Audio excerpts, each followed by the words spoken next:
మన ప్రభువైన యేసుక్రీస్తు పరిశుద్ధ నామములో ఈ వాక్యం వింటున్న ప్రతి వారికి నా హృదయపూర్వకమైనటువంటి వందనాలు. కీర్తనల గ్రంథం 52వ కీర్తన 8వ చరణం. నేనైతే దేవుని మందిరంలో పచ్చని ఒలివ చెట్టు వలె ఉన్నాను. కీర్తనకారుడు చెప్తున్నాడు, నేనైతే దేవుని మందిరంలో పచ్చని చెట్టు వలె, ఏ చెట్టు? ఒలివ చెట్టు వలె ఉన్నాను. ఒలివ చెట్టు గురించి మనం చూసినట్లయితే దానికి మరణం లేదు. అది ఏ స్థితిలో అయినా సరే చక్కగా ఫలించగలిగేటువంటి స్థితిలో ఉంటుంది. పచ్చని ఒలివ మొక్క, పచ్చదనానికి, ఆశీర్వాదానికి, అభిషేకానికి సాదృశ్యమైనటువంటి ఒలివ చెట్టు. నేను అట్టి విధంగా దేవుని మందిరంలో ఉన్నాను అంటున్నాడు కీర్తనాకారుడు. ఇంతకీ ఆ కీర్తనాకారుడు ఎవరు అని మనం చూసినట్లయితే 52వ కీర్తన పైన రాయబడి ఉంటుంది, దావీదు రచించిన దైవ ధ్యానము. ఇది దావీదు రాస్తున్నటువంటి కీర్తన. నిజంగానే దావీదు పచ్చని ఒలివ చెట్టు వలె దేవుని మందిరంలో ఉన్నాడు. దేవుడు అట్లాగా నిలబెట్టాడు. కారణం ఎందుకు అని మనం చూసినట్లయితే దావీదు ఈ కీర్తనలోనే, ఈ 9 వచనాల్లోనే కొన్ని విషయాలను ప్రాముఖ్యంగా ఒక సూచనగా, విశ్వాసంతో కూడి మాట్లాడినట్లుగా దీనిలో మనం 3 విషయాలను బయటకు తీయొచ్చు. అదేమనగా కీర్తనల గ్రంథం 52:8 మనం ఒకసారి చూసినట్టయితే, నేనైతే దేవుని మందిరంలో పచ్చని ఒలివ చెట్టు వలె ఉన్నాను అని నిత్యము దేవుని కృపయందు నమ్మిక ఉంచి ఉన్నాను అంటున్నాడు. మొట్టమొదటి విషయం, నేను పచ్చని ఒలివ చెట్టు వలె దేవుని మందిరంలో ఉండడానికి గల కారణం ఒకటి ఏంటంటే, నేను దేవుని కృపయందు నమ్మిక ఉంచి ఉన్నాను. అవును, మనము దేవుని కృపయందు ఎల్లప్పుడూ నమ్మిక ఉంచి ఉండాలి, అనగా విశ్వాసం కలిగి ఉండాలి. దేవుని యందు విశ్వాసం కలిగి లేకపోతే, ఆయన మందిరం ఒకటి ఉంది, ఆయన మందిరంలో నన్ను వర్ధిలింపచేస్తాడు, ఆయన నాకు తోడుగా ఉన్నాడు, ఆయన నా ప్రార్థన ఆలకిస్తున్నాడు, ఆయన నిజమైన దేవుడు, ఆయన సృష్టికర్త, పాపం నుంచి విడిపించగలిగిన వాడు, రక్షిస్తాడు, పరలోకానికి చేరుస్తాడు అనేటువంటి ఈ విషయాలు మనం నమ్మిక ఉంచకపోతే, దేవుని యందు నమ్మిక ఉంచకపోతే, వారు చెట్టు వలె, పచ్చని చెట్టు వలె దేవుని మందిరంలో ఎదగలేరు. గాని మందిర బయట అన్యజనులు కాళ్ళతో త్రొక్కే స్థలములో ముళ్ళ కంపలో వాళ్ళు నిలవబడి ఎదగలేని వారుగా, ఎండిపోయిన వారుగా మార్చబడతారు. కారణం ఏంటంటే వారికి విశ్వాసం లేదు, నమ్మిక లేదు. కానీ కీర్తనాకారుడు అంటున్నాడు, నేను దేవుని కృపయందు నమ్మిక ఉంచున్నాను గనుక నేను పచ్చని ఒలివ చెట్టు వలె నా దేవుని మందిరంలో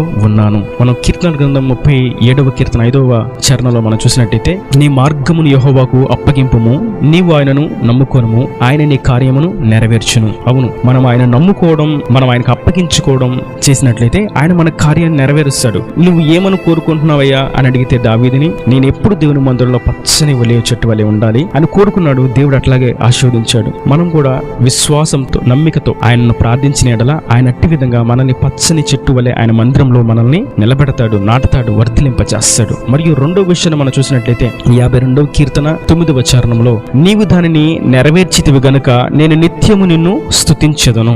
ఏం నెరవేర్చాడు? ఆయన ఒక కోరికను కోరాడు, నీ మందిరంలో నేను ఎప్పుడు ఉండాలి పచ్చని ఒలివ చెట్టు వలె అని కోరుకున్నాడు. విశ్వాసంతో, నమ్మికతో దేవుడు అది చేశాడు. అది చేసిన వెంటనే ఈయన చేస్తున్న రెండో విషయం ఏంటంటే, ఇక నేను నిన్ను స్తుతిస్తూ ఉంటాను, నువ్వు చేసిన దాన్ని బట్టి నిత్యము నేను నిన్ను స్తుతిస్తూ ఉంటాను. ఈరోజు మనం గుర్తించాల్సింది, దేవుని యొద్ద నుండి ఆశీర్వాదాలు, కావలసినటువంటి కార్యాలను, లాభాలను, లబ్ధులను పొందుకొని దేవుని స్తుతించకుండా మరుగే ఉండడం, దేవునికి దూరం అయిపోయి విరోధులుగా మార్చబడడం, దేవుని ఎరుగని వారుగా మార్చబడడం అనేది చాలా చోట్ల మనం చూస్తూ ఉంటాం. అయితే వాక్యం సెలవిస్తుంది, మనం దేవుని యొద్ద నుండి ఒక ఆశీర్వాదాన్ని పొందుకున్న తర్వాత మనం కృతజ్ఞతాపూర్వకంగా స్తుతి ఆయనకు చెల్లిస్తూ ఉండాలి, స్తుతి స్తోత్రములు ఆయనకు అర్పిస్తూ ఉండాలి, ఆయన చేసిన మేలను తలంచుచు ఆరాధిస్తూ ఉండాలి. మనం అవి చేయకపోతే గనక మనం ఆయన సన్నిధిలో పచ్చని చెట్టు వలె ఉండలేం. దావీదు ఒక కోరుకున్నాడు, దేవుడు దాన్ని నెరవేర్చడానికి అతన్ని తీసుకొచ్చాడు. అతన్ని తీసుకొచ్చిన వెంటనే, ప్రభువా నన్ను తీసుకొచ్చావు నీ మందిరంలోకి అని స్తుతులు, స్తోత్రములు చెల్లించడం ప్రారంభించాడు. ఇందుని గురించి మనం 1 తెస్సలోనికి రాసిన పత్రిక 5వ అధ్యాయం 18వ వచనంలో చూసినట్టయితే, ప్రతి విషయంలో కృతజ్ఞతాస్తుతులు చెల్లించుడి, ఇలాగు చేట యేసుక్రీస్తునందు మీ విషయంలో దేవుని చిత్తమై ఉన్నది. ప్రతి విషయంలో కృతజ్ఞతాస్తుతులు. అయ్యా, ఈ మందిరంలోకి నన్ను తీసుకురావడం నీ చిత్తం, నేను నిన్ను ఆరాధించడం, నాకు ఇలా మీరు ఇచ్చిన ఆరోగ్యాన్ని బట్టి, ఆయుష్ను బట్టి నీకు స్తోత్రం అని ప్రతి విషయాన్ని బట్టి స్తుతిస్తూ, స్తోత్రిస్తూ, ఆయన్ను ఆరాధిస్తూ చేయడం అనేది అతి ప్రాముఖ్యమైన రెండవ లక్షణం. కీర్తనాకారుడుకున్నటువంటి రెండవ లక్షణం ఇది. మరియు మూడవదిగా మనం చూసినట్టయితే 52వ కీర్తనలోనే 9వ చరణంలో, నీ నామము నీ భక్తుల దృష్టికి ఉత్తమమైనది, నేను దాన్ని స్మరించి కనిపెట్టుచున్నాను.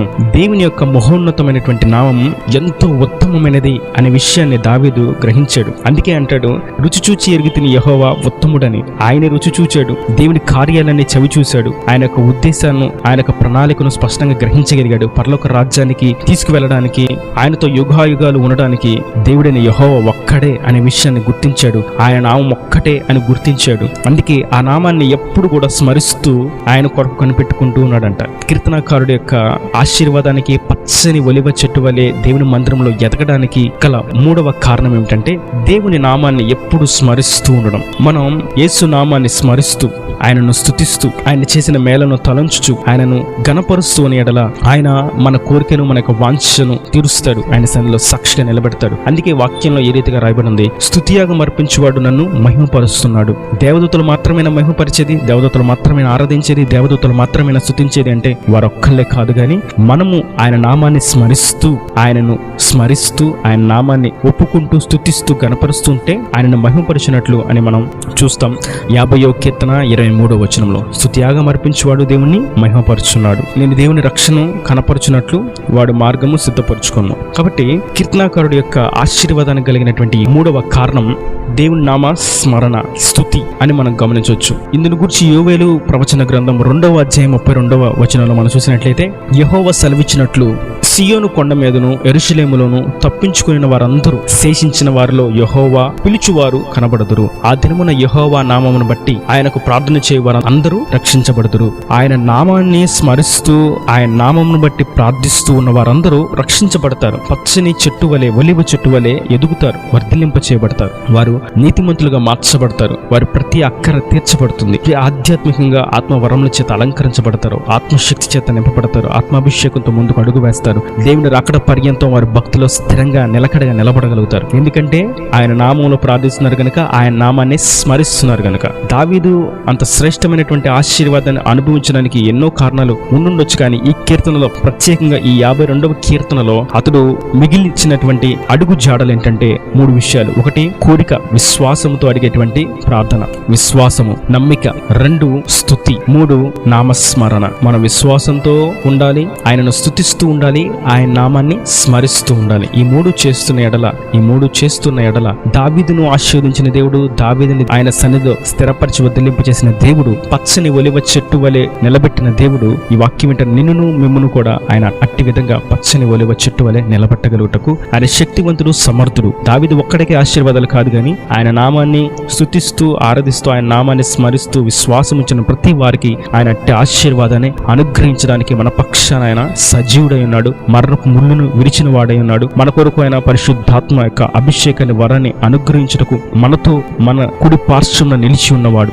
కనుక మనం ఇట్టి ఆధ్యాత్మిక లక్షణములు కలిగి ఆశీర్వాదాలు పొందుకుంటూ ఆయన సన్నిధిలో పచ్చని ఒలివ చెట్టు వలె ఎదుగుతూ దైవాశీర్వాదములు పొందుకుందుముగాక. ఈయన దేవుని మాటలు ప్రతి వాని హృదయంలో దేవుడు నీళ్ళు కట్టి ఫలింపచేయునుగాక. ఆమెన్. God bless you. తలలు వంచి కళ్ళు మూసేటైతే మీకు ఒక చిన్న ప్రార్థన. ప్రేమ స్వరూపి కరుణ కటాక్షంగా తండ్రి, నా ప్రభువా, ఇప్పటివరకు నీ కృపలో భద్రపరిచే వాక్యమైన ప్రతి ఒక్కటి మీరు జ్ఞాపకం చేసుకోండి. అయా, కీర్తనాకారుడైనటువంటి దావీదు నీ సన్నిధిలో పచ్చని ఒలివ చెట్టు వలె వర్ధిల్లడానికి, నిలబడడానికి, ఆశీర్వదించబడడానికి గల కారణాలు 3 మేము ధ్యానించడానికి మీరు సహాయం అనుగ్రహించాడు. అతడు విశ్వాసం ఉంచాడు మరియు నిన్ను స్తుతించాడు, నీ నామాన్ని స్మరిస్తూ ఉన్నాడని, ఆరాధన వీరుడిగా పేరు పొందిన ఆ దావీదుని మీరు అట్టి విధంగా ఆశీర్వదించారని, అట్టి గుణలక్షణాలు కలిగి నీ నామాన్ని విశ్వాసం ఉంచుతూ నిన్ను స్తుతిస్తూ నీ నామాన్ని స్మరిస్తూ ఉన్న ఎడల మమ్మను కూడా మీరు అట్టి విధంగా దీవిస్తానని, ఆశీర్వదిస్తానని మీరు మాట్లాడినందుకు మీకు స్తోత్రం. వాక్యం ప్రతి ఒక్క బిడ్డలు మీరు అట్టి కార్యాలను జరిగించండి. ఒకవేళ అవిశ్వాసంతో ఏమైనా ఉన్నారేమో ప్రభావ, దయచేసి క్షమించండి. విశ్వాసంతో వారు స్థిరపరచబట్టుకు సహాయం అనుగ్రహించండి. నీ మందిరంలోనే వారు ఒలివ చెట్టు వలె ఎదుగుటకు సహాయం అనుగ్రహించండి. ఇంకను నేను స్తుతిస్తూ, నేను ఆరాధిస్తూ ఎల్లప్పుడూ కృతజ్ఞతాస్తుతులు చెల్లించువారుగా వారిని దీవించండి. ఇంకను ప్రభావ నీ నామాన్ని ఎల్లప్పుడూ స్మరిస్తూ అయ్యా నీకు మహిమ ఆరోపించువారుగా, నీకు స్తుతియాగా అర్పించువారుగా వారిని దీవించండి. వారి సమస్త కొదువులను తీర్చివేయండి, సమృద్ధిని దయచేయండి. వారి హృదయ వాంఛను తీర్చి పెదవుల మీద నవ్వును కలుగు చేసి నీ సన్నిధిలో పచ్చని ఒలివ మొక్కల వలె ఇంకను ఎదిగింపచేసి వారి సంతతిని కూడా పచ్చని ఒలివ మొక్కల వలె బలిపీఠము చుట్టూ వారు వర్ధిల్లినట్లుగా సమృద్ధి అయినటువంటి దీవెనను, ఆశీర్వాదాన్ని వారికి కలుగు చేసి అక్కడ రాజ్యానికి సిద్ధపరచమని యేసు పరిశుద్ధ నామమున ప్రార్థించి వేడుకొని పొందుకున్న నామ తండ్రి. ఆమేన్. ఆమేన్.